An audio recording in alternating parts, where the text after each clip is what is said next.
Hi folks, welcome to one more episode of SCMDOJO Knowledge. Today I'm going to talk about 5 things to consider when doing capacity planning for S&OP. So recently I've asked one of my recent recruit who has a master's in supply chain. I said, okay, what is essentially the most important job of the supply chain professional? And she answered, our job is to manage demand with supply. Very good answer, right? So essentially our job is to understand the demand and understand the supply, which is what is the capacities available, what is the supply capacity available, and how we can get the right product at the right place at the right time to meet the demand. That's it, simple as that. So there's 2 variables, right, which is demand and supply. So what is the essence of sales and operations planning? Which is to balance between demand and supply. Right? Therefore, I have created a course on sales and operations planning. There's a link below. So the course, I have actually a full presentation, 2.5 hours of the training material, the S&OP self-assessment and the lot. So you can have a look and hopefully you like the course. Coming back to the point of managing demand with supply. So to have the right supplies in place, one of the most important element is to understand the capacities in supply chain. So for me, there's a 5 must-know consideration you should know. The first one is the machine capacity. So if you work in manufacturing, you need to understand your current machines, their output, how many units they can produce per hour, what is the mold capacity, how many shifts they can work on, etc., etc. So when you understand the capacities or machine capacities, that how many units they can produce in a given shift, then you can work backwards in terms of do you have enough machines available to produce, right? So that is one of the most important consideration. So in the machine capacity planning, it's not that simple. So there's a lot more factors, which is what is the yield, what is the quality defects and things like this. So you need to consider that as well while you're doing capacity planning for the machines. So in my experience, so the decisions of the machine available is done at a budgeting level, because most businesses who owns a manufacturing plant is a high asset business. So you just cannot go and buy a mold which is cost thousands of dollars, right? So you have to do a good budgeting to have the right machines available. So therefore, it's very important to understand your total demand while you're doing your strategic planning or your annual budgeting, so you have the right amount of machines available to meet the demand. So the second most important consideration is people, which is hours available per person, right? So that could be in your manufacturing, that could be in the warehouse, that could be basically anywhere, right? So how many people you have to produce the right business. So generally in my experience, when I'm doing the capacity planning for people, I consider how many people I have, how many hours they work, how many shifts they work, do I have the right capacity of people with the right skill at the right place. So for example, so I remember the days when I was in hydraulics, the testing of the screw and cartridge valves was a very important skill, right? I have enough people available, but I did not have enough skilled people available. So the important point is the capacity per skill needs to also be considered, right? That do I have the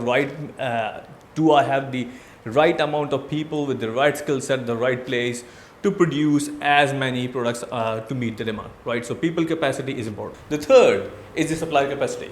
So to my surprise, not many people actually give a lot of weightage to the supply capacity. For me, it's very important. So when I generate my total demand, I want to make sure that forecast I'm generating, convert that into the, let's call it a supply forecast for each supplier. So I'm going to send to the supplier and I'm going to ask, can you produce it, right? And I want them to confirm.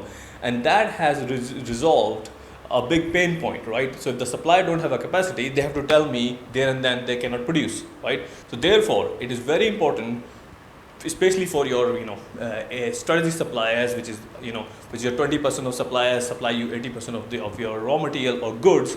You need to make sure you know enough about their capacity, how much they can produce, how much they can supply. So if they do not have enough capacity, you can work with them and you can do the supply development activities and you can increase their capacity.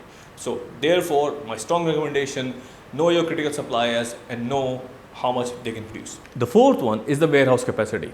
So what I mean by that, what we need to understand that how many orders you can ship per day. So I remember the days that when the people, especially in summer or near Christmas holidays, when everybody's taking their holidays and just do not have enough people to ship, right? So therefore, I have to ask, from other functions, or maybe I have to go and ask the temporary people to work in a warehouse, right? So what is important is you need to understand how many product you ship or how many lines you ship. For example, if you ship 2000 lines, and to pick and ship 2000 lines, you need 10 people. So that 10 people needs to be always available, right? So you need to have a good idea of converting your total shipment forecast into the function of number of lines, and then from there on you can calculate how many people you need to ship the product, right? So very important warehousing capacity, because I have gone through the very challenging experience that I have the product to ship, but for some reason I just did not have enough people to ship out of the warehouse. So the on time performance got severely affected by something which should be simple to solve, right? Just find people and ship it, but it was not that simple, unfortunately. So I don't want you to do the same mistake. So make sure you have people available in the warehouse to ship the right product at the right time to the right people. The fifth one, which has become a very big issue post-COVID in 2021, which is the container capacity, right?